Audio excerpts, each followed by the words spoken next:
ribbon headband, forehead ornament, hair combed backward, shaved upper lip, short combed beard, decorated cloak, damaged face.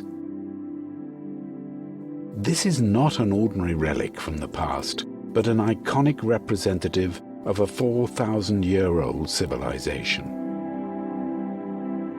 This is a statue of the priest king.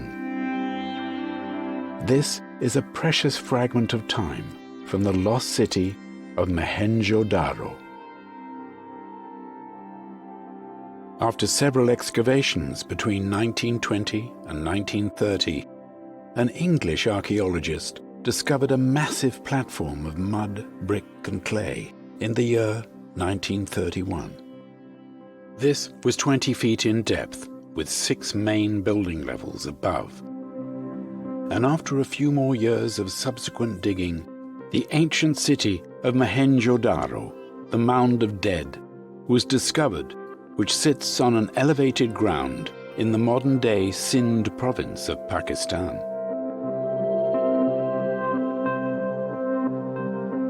Mystery shrouds over the origin of this spectacular city, as time swept away most of the clues over these thousands of years that it has traveled. But it could not dissolve its connection with one of the greatest civilizations of the world, the Indus Valley civilization.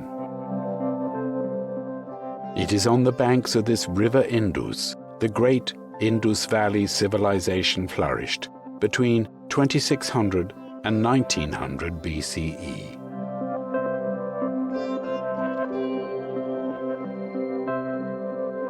Highways, houses, sewage systems, trade centers, agricultural practices, the link to this ancient civilization could still be traced back as the wheels of evolution had already started turning in this period. A journey back in time will be an experience like never before. The city exhibits some of the finest examples of human endeavor that continues to contribute even today. Exceptional engineering skills of the inhabitants of this age are displayed by the marvels created by them, and one of the most prominent is the Great Bath.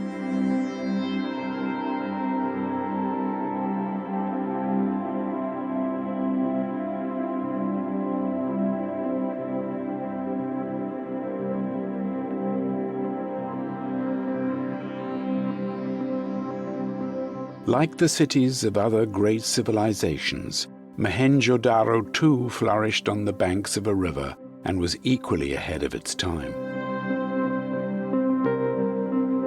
The city indicates a stratified settlement which had 2 parts, the citadel and the Acropolis. The citadel is an elevated area wherein the ruling and elite class lived, whereas the lower part is the Acropolis, wherein the common people lived and conducted their business. There are conclusive remains of the citadel that have been found, but most of the Acropolis had been lost in time, except in some hilly areas where the terrain is not plain. The streets and lanes run in straight lines, intersecting each other at right angles, thus dividing the city into rectangular blocks.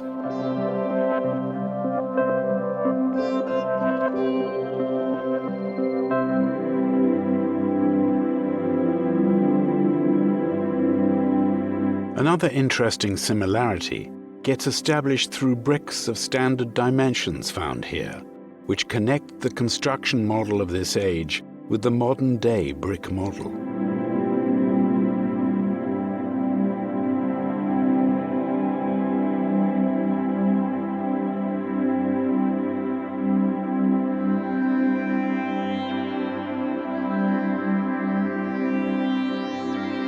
The raised platforms on which these buildings are built suggest that labor was also used to move materials. Hygiene was high on priority. Hence, a comprehensive sanitation system was in place. Public bathing around common wells were demarcated with brick linings.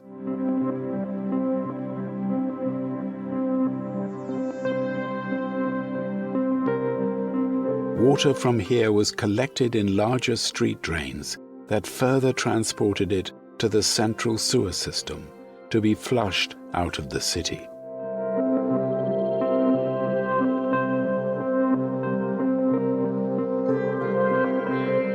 This period is also known as the Bronze Age, as iron had not been discovered yet. Hence the life heavily depended on agriculture, and the valley plains were best suited for it. Art was intrinsic to the Indus Valley culture as sculptures, seals, and anatomically detailed figurines in terracotta, bronze, and steatite corroborate this observation. Among these figurines is one of the few that gained prominence, is a bronze statue of a dancing girl. The posture is that of a choreographed dance move, indicating that it was a form of art or entertainment enjoyed by the people of this civilization.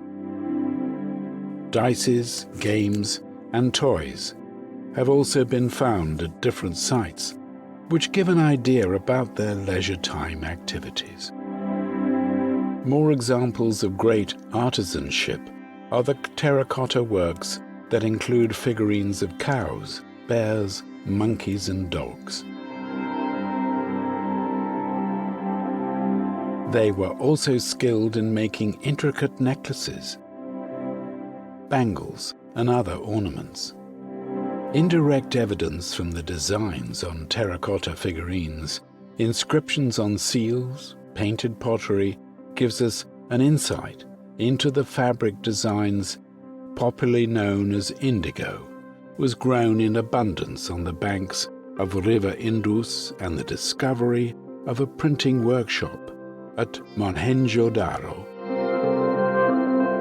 tells us a lot about the highly developed art of dyeing and printing that existed during this period. This shawl of the priest king is believed to be an ajrak, which is still the traditional textile of Sind. Ajrak in Arabic means blue, and this textile is highly revered by the people of Sind even today. The destruction by natural calamities due to climate change also serves as a stark reminder as to how this great civilization must have met its tragic end.